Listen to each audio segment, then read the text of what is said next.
What's going on, guys? Well, we're back again today. Well, tonight now. So, the last video we did with the 1/7 scale Ridge Racer, I'm going to tell you what, that is one of the most fun trucks to bash around that I've drove. You know, like I've said before, other than my 1/5 scale gas that I used to have, that's still what I love and wish I had another one, but it still scratches the itch. I'm telling you, you feel like you're driving something that big, even though it's not quite that size. I mean, 1/7 is still pretty big, but it feels larger. It's a heavy truck. It just hooks up and it really handles like a big truck. So anyway, I love that thing. And my brother-in-law Johnny, he come out there. I had him come out and check it out because he hadn't seen that one ripping around yet, and he loved it. So that's what matters. Anyway, moving on. If you've seen the video I had there a couple videos back where I was talking about shocks and suspension, and I mentioned that I found a cheap shock that has compared to a Desert Lizard shock so far, at least in the way I set them up. So I will explain that. And for those of you, actually I might even be able to show you what I mean. I have some pieces for them shocks. Hold on a second. So alright, first thing, these came off of a G-Made. These are called the G Transitions or Transition, something like that. And they look like a Desert Lizard type shock, but they leak like a sieve if you don't already notice. And they just, I don't know what kind of spring they had in them that came with, but they just suck. The truck always leans sideways, torque twist, all that. So they have a pair on Amazon that are, say, mountain shocks or whatever, and I had a set of those, and I think they're the same. I think they're just different branding. I could be wrong, but the ones I had were, I put them on something, then I traded it off, but they were the same way. They leaked. They always leaned sideways.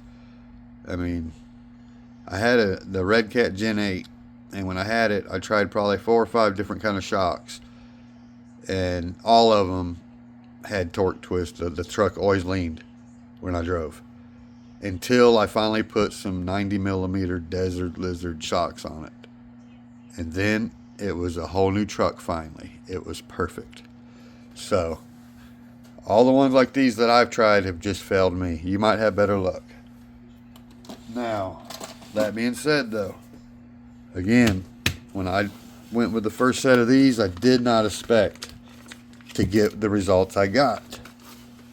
So that's why we're doing this again. Now, right now, they're empty all the way. I got to fill them. But now, here's what I'm going to show you. On Desert Lizard shocks, the way I set mine up, for those of you who kind of know what's going on in your head right now, when you get a set of Desert Lizard shocks, inside this bore, you got your big spring is on top of the shock, obviously. I put the softest spring in the kit every time. Underneath the plunger inside, Desert Lizard, they give you another spring that's short. I put that soft spring, the softest one, the short one, on the bottom. I do put the spring on the bottom, spring on the top. It kind of makes it to where the truck will always sit level, because you always got something kind of pushing either way, and it works. Now, after you've done that with both the softest springs and the little one on bottom, bigger one on top, you have your option on these round things here. See how this one here, those that don't know, this has one hole inside of it. I think that might even be what comes with the shocks when you get them. One hole for air. Okay. Now, I think you can go, let's see what else we can find. There's one. You can get them, they have 2 holes, 3 holes, 4 holes, and whatever. Here's one with 3. I run the one with 2. So I use the softest springs possible, and I run the rubber with 2 holes And then I use 90 weight oil. Here in North Carolina, most of the time it's going to be hot, but even in the winter they work great. And that's what I do. Again, I use the 2 springs inside the shock when I use the Desert Lizard. I soft one up top, the short soft one underneath the plunger. 90 weight oil, the 2-hole plunger. You are going to be golden. That's the setup I have on the 2 trucks that's running them now, and they're both beautiful. So when I got these blue shocks and put them on this Blazer with my good oil and it started working the same, I was just like, yeah, finally save some money. So here's the deal. Like I've said before, I like trucks that move slowly. The Blazer's not the best example right now because on the back I got 2 sets of springs, but see how it comes down super slow? The ones that leak, they leak out. And also you lose the pressure that will cause that to happen because they have a leak. So if they don't leak, that helps a lot. But that thick oil is just what I like, man. I really love it. It's not going to be like that on this, I bet. Watch. See that? Again, let me show you one more time, just so you know. I got to wait for it? No. You can almost count. Let's see how long it takes. Ready? 1, 2. I can at least get, I can count even slower and get 2 seconds. Oh, wait. 1, 2. 1. Yeah, so let's see if we can make the Jeep move the same way. That's the plan here. So now we're getting ready to fill up these other shocks, and I just happened to notice that the white, these ones actually have 2 holes in them as well. That explains why we get similar movement, I guess. Now, even though I got a little bit of oil left in this bottle, I think I'm just going to use, I'm either going to put that into here and mix it all up, or just use straight out of here because I don't really want to use 2 different bottles. They could be a different consistency on accident, you know what I'm saying? So, that's how I look at it. Don't forget there's a cap under there. That would suck if you try to get that to come out. But yeah, I will go ahead and do this.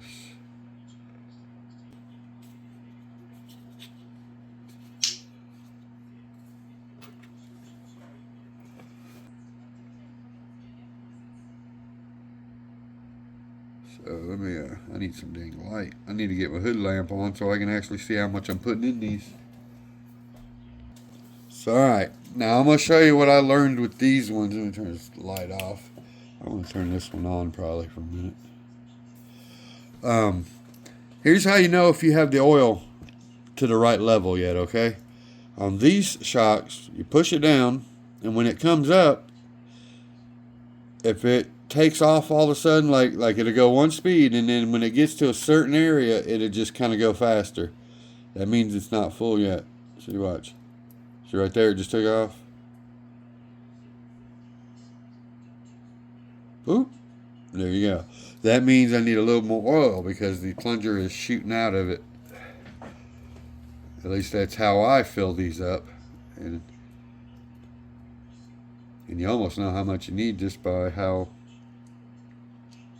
much it pops up. But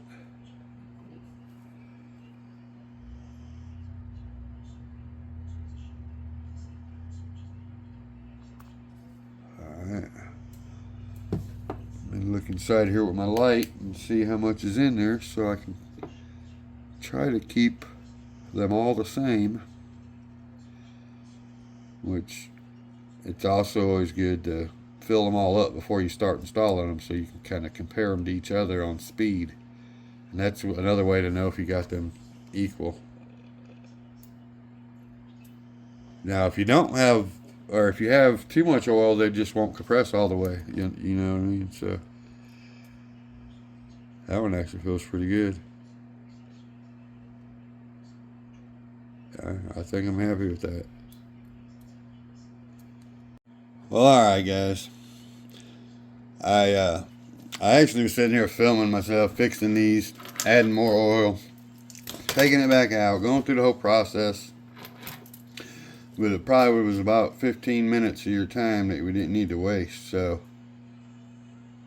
we got them all tuned exactly the way I like them. So just take your time, put the oil in, make sure that it's not too much over full. They won't compress if they are.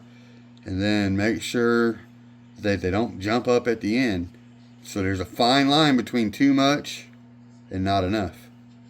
So make it, sometimes it's best to go to where it's too much so you know where that's at, and then just keep taking some out. And then once you learn the first level, you can kind of get the other ones even. But I'm very happy with the way they're feeling right now. So now, here's the thing. The shocks I'm taking off are longer. I thought they probably were. I think these are at least 100 millimeter. And I'm putting on these 90s. So I'm fine with that though. I think it's going to work out fine. I'm going to be dropping down the ride height a little bit on the Jeep. And I like my lower vehicles, so. You gotta go out, girl, or you just laying down? Okay, good girl. So, and I'm also gonna go ahead and state a fact. We're gonna give Axial credit where credit is due. I found something on their rig here that I like better than FMS and TRX4. And that is, their shock mounts to the axle on this rig anyway, to a spot separate than the link. Okay, every other truck, when you take off the shock, the front link falls down too. You got to line them both back up to put it together. This one, the shock is in a whole different location. So take out one screw, remove the shock down there, one up top too, obviously 2 screws, but you know what I'm saying. My link is still connected down there to a whole different place. I like that. So I'm sure most of y'all already know that. That's old news. Obviously you're noticing that I haven't changed my shocks yet. So let me see which ones are the thickest here, because I do want my soft springs. I'm pretty sure I'm already running them, but maybe these are. I don't know yet. Have to look and see.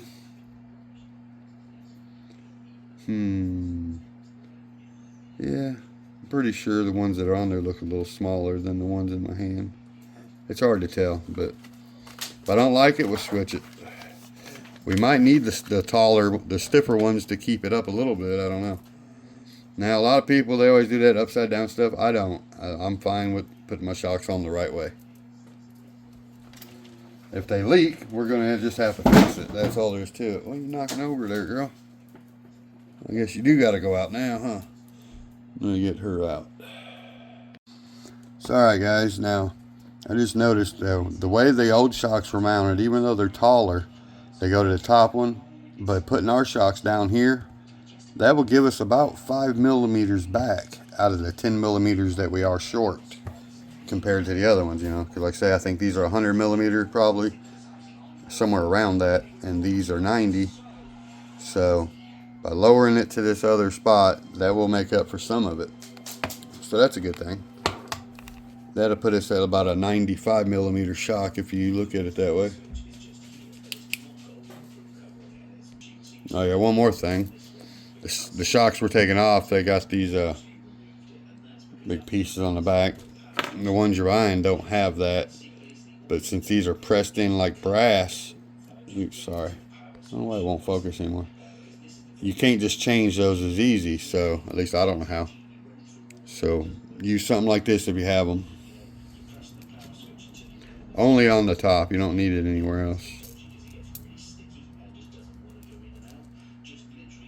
And then you're good.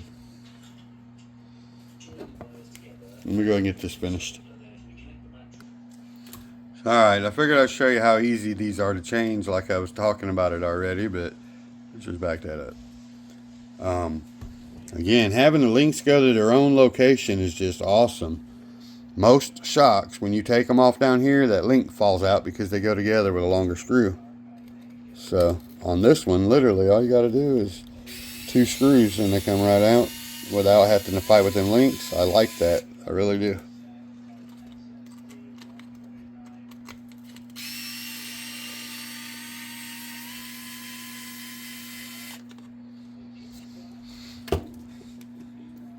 Okay, that easy. Boom. And again, like I said, the fact that these are about 10 millimeters shorter, since we can drop them down to this lower hole, that gives us back about 5 millimeters of that. So, got to use a little spacer with the screw on these bad boys, but that's not a problem.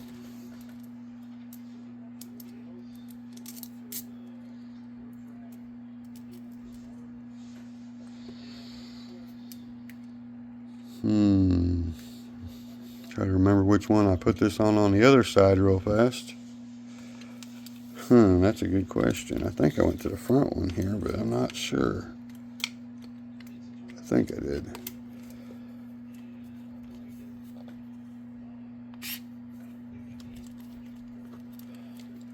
I was going to go ahead and double check first, but I'm pretty sure I did that. So let's just go ahead and put it on there.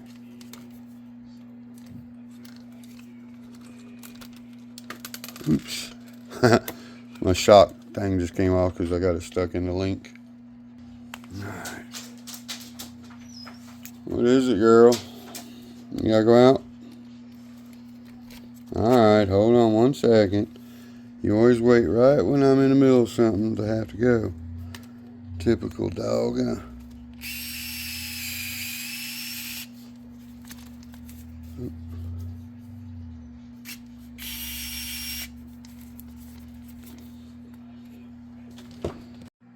Alright, got them buttoned up.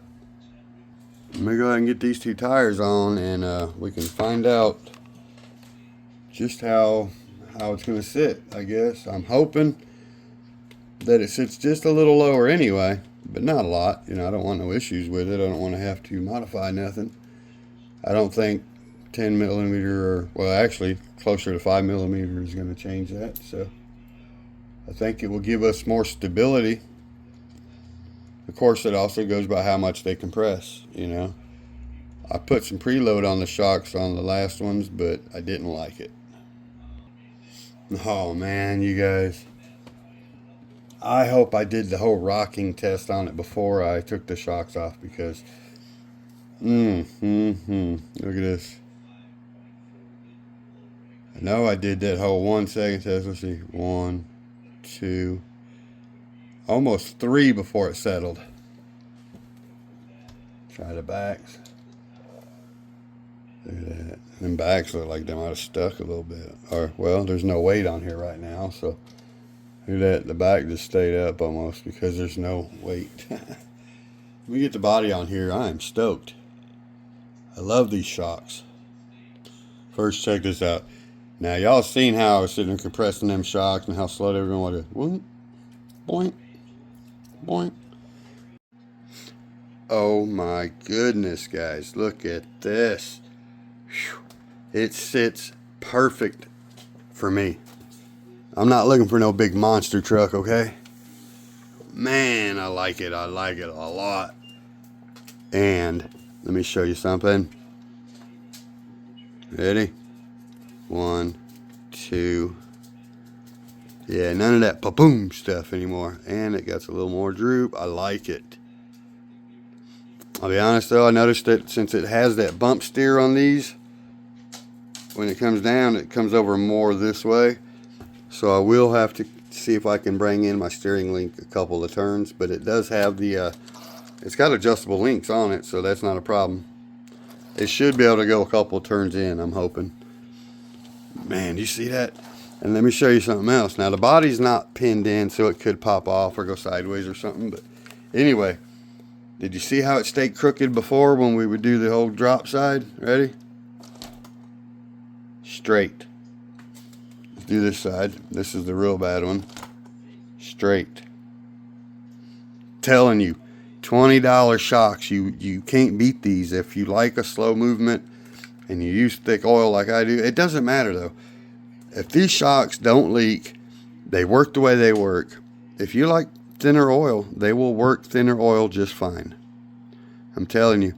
Just don't try to tighten them with pliers or nothing. Just tighten them the best you can with hands, unless you are, you know, if you're a kid or something and you just don't have that strength maybe and you're watching this, you just use some pliers. Just don't get carried away with it. Just snug them up really good.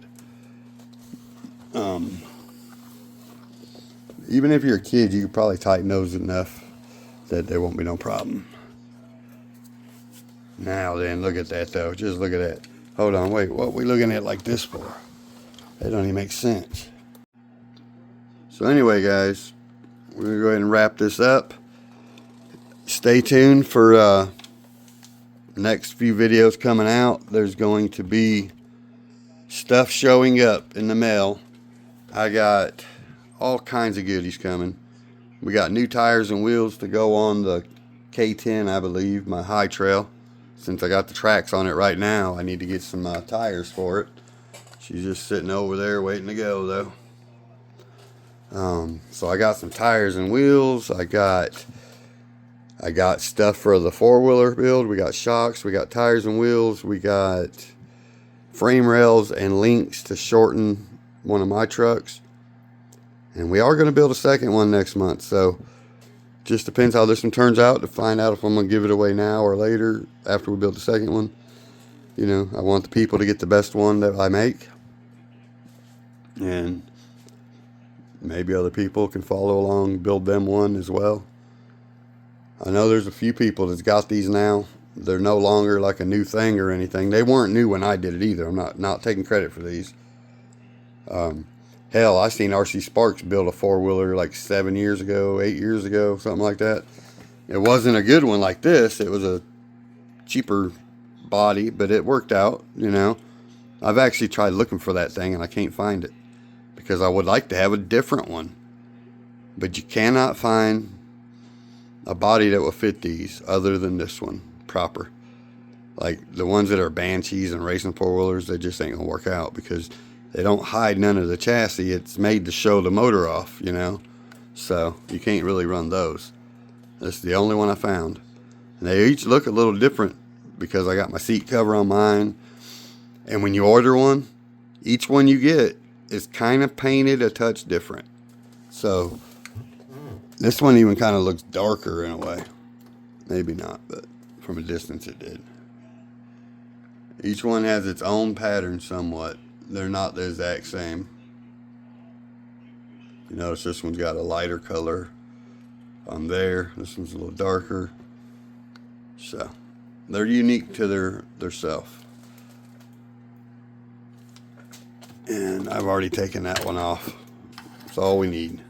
Here's what you got underneath it. So we do use the muffler as well. Sometimes we use this little battery box too. It just depends how it's going to work out. I've never built it on the FCX 24M yet. This will be my first one like that. So it's going to be a little bit of a learning curve. It should be pretty close to this. They look very similar. I just really wish I could have afforded to get the D90. FCX 24M D90. In case anyone wants to donate it. No, I'm just kidding. Well, while I'm speaking of donations before we go, if anybody does have SCX 24 type parts and stuff they want to donate, because I'm building 2 of these. Tires, wheels, shocks, whatever. A Fury Tech brushless system, whatever you're into. Send it on. No, let me know in the comments. I'd really appreciate it.